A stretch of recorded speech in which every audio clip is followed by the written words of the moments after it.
The Mafia loves construction companies.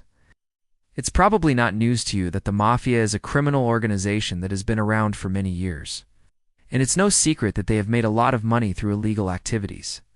But what is probably less known is the fact that the Mafia actually loves construction companies more than any other type of business. So why is this?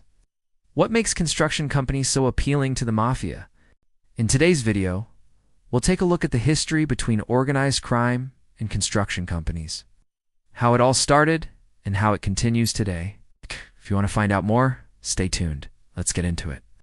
A lot of people wonder why construction companies are so popular with the Mafia, when there are so many other industries out there that are just as profitable. Well, the truth is that there are a number of reasons why construction is the perfect industry for mobsters to get involved in. For one, it's an industry with a lot of cash flow. Most construction projects are paid for in cash, and this makes it easy for mobsters to launder their money. They can simply take some of their illegal profits and invest it in a legitimate construction company, and then use that company to funnel money back to themselves. This makes it very difficult for law enforcement to track down where the money is coming from and going to. Another reason why construction is such a great industry for the Mafia is because there is a lot of opportunities to make money through kickbacks and payoffs. When a mobster is working on a construction project, they can get kickbacks from the suppliers, who provide materials for the project. They can also make payoffs to government officials in order to get favorable contracts or to avoid having their projects shut down. There are so many ways to make money in this industry, which is why it's so appealing to the Mafia.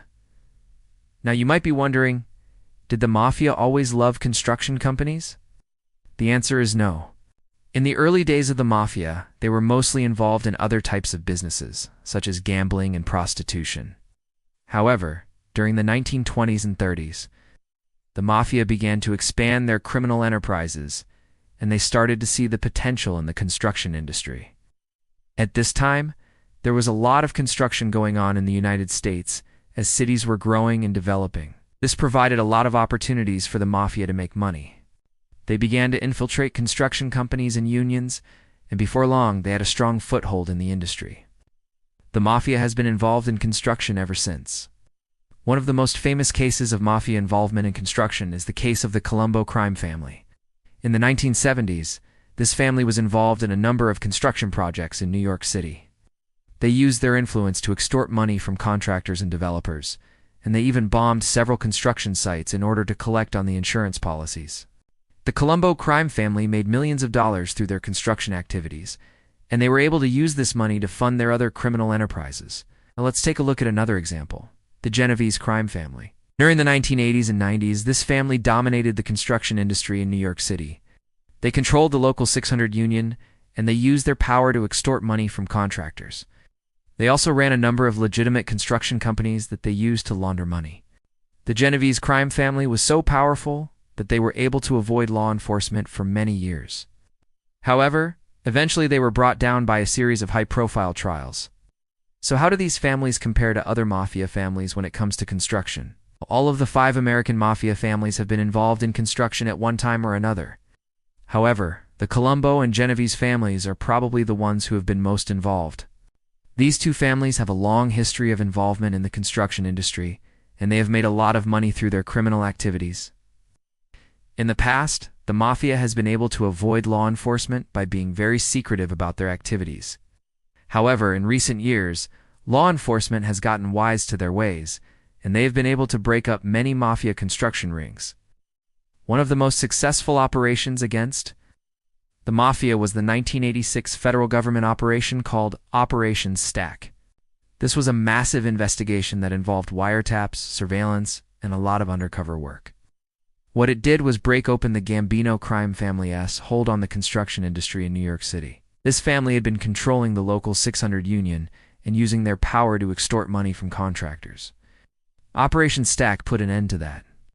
Another successful operation was the 1992 federal government operation called Operation Big Stealing. This was a 3-year investigation that resulted in the arrests of over 100 mobsters. The targets were members of the Lucchese crime family, who were involved in a number of construction and waste management companies. Despite these setbacks, the Mafia has not given up on construction. In recent years, they have been involved in a number of large-scale construction projects across the country. One of the most notable examples is the construction of the new Yankee Stadium. The Mafia was heavily involved in the construction of this stadium, and it's believed that they were able to skim millions of dollars off the project. Another example is the construction of the new Meadowlands Sports Complex in New Jersey. Again, the Mafia was involved in this project, and it's believed that they were able to steal millions of dollars. But why is it so hard to stop the Mafia from stealing from construction projects? It's because the Mafia has a number of advantages when it comes to construction. First, they have a lot of experience in the industry. As we've said, the Mafia has been involved in construction for decades, and they know how the industry works.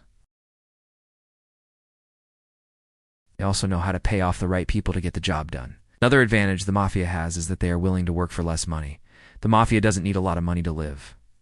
They're happy with very low salaries because their goal is not to make money. Their goal is to make power and control. So when the Mafia bids on a construction project, they are not trying to win the contract based on price. They're trying to win the contract based on power. They will offer to do the job for less money just so they can get their foot in the door. Once they have the project, they will use every dirty trick in the book to make as much money as possible. The Mafia is also very good at moving large amounts of money quickly. This is important in the construction industry because there are a lot of expenses. When a contractor starts a construction project, they have to pay for materials, labor, and equipment up front. The Mafia is able to get the money needed for these expenses through a legal means, and then they are able to move that money quickly to the construction site. Lastly, the Mafia is not afraid to get violent. When the Mafia is protecting a construction project, they are not afraid to use violence to keep people away. They will threaten workers, suppliers, and anyone else who gets in their way. This allows them to complete their projects without any interference. So despite all the efforts of law enforcement, the Mafia still loves construction companies, and they are not going to stop anytime soon. Hopefully you now understand why construction companies are so popular with the Mafia. It's because there is a lot of money to be made in this industry. The Mafia has the experience, connections, and willingness to do whatever it takes to make money. You might think that law enforcement would be able to stop the Mafia from stealing from construction projects, but the Mafia has a number of advantages when it comes to construction. They know the industry well. They're not afraid to get violent, and they can move money quickly. If you enjoyed this video, make sure to leave us a thumbs up. Also, if you want to watch more videos like this, don't forget to hit the subscribe button below. Thanks for watching. Till next time.